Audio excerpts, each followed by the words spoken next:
Hello viewers, আজ আমরা জানব প্রেসিডেন্ট জিয়াউর রহমানের হত্যাকারীদের ভাগ্যে কি ঘটেছিল।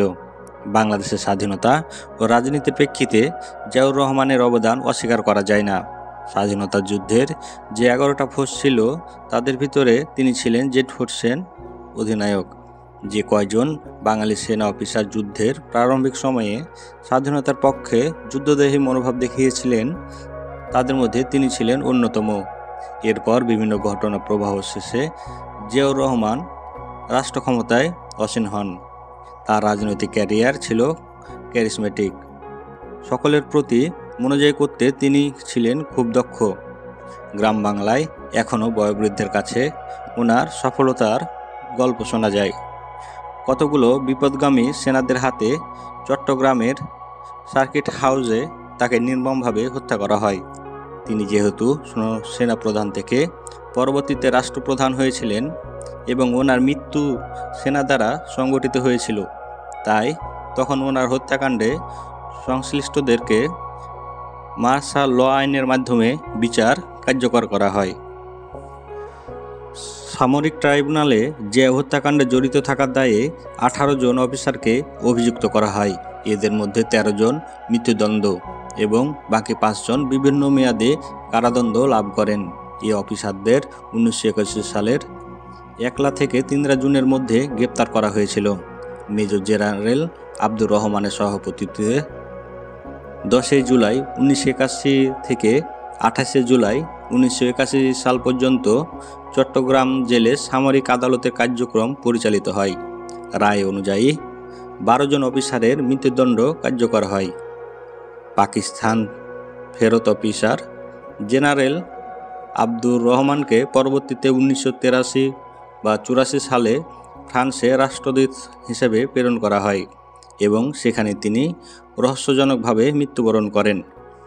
জিয়াউর রহমানের পরিবারের দাবি তার মৃত্যুর সাথে বাংলাদেশ সরকার জড়িত।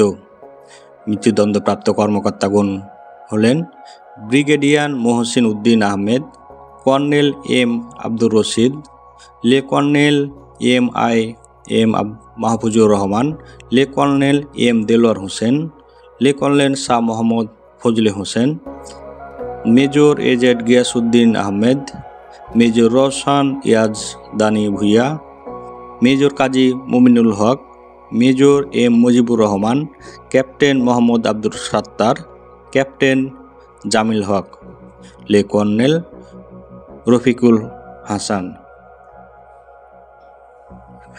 এই 12 জন অফিসারের পক্ষের আইনজীবীরা বিচারের সময় আত্মপক্ষ সমর্থনের সামান্যতম সুযোগ না পাওয়ায় পরবর্তীতে বিচার কার্যটিকে প্রশাসনমূলক বিচার দাবি মনে করে।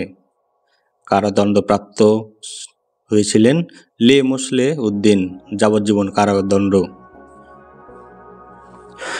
এবং যেসব অফিসার বহিষ্কৃত হয়েছিলেন তাদের ভিতরে ছিলেন brigadier Abu Syed Matiul Hannan Shah, brigadier AKM Azizul Islam, brigadier Giasuddin Ahmed Chowdhury, brigadier Abu Zafar Aminul Haque, colonel Mohammad Fazlul Gani Patwari, লে কর্নেল AS এনামুল হক, লে কর্নেল মোহাম্মদ জয়নাল আবেদিন, লে colonel Mohammad Abdul Hannan, major Manzoor Ahmed, major Waker Hasan, major Mohammad Abdul Jalil, major Rafiqul Islam, major Mohammad Abdul Salam, major AKM Rezaul ইসলাম,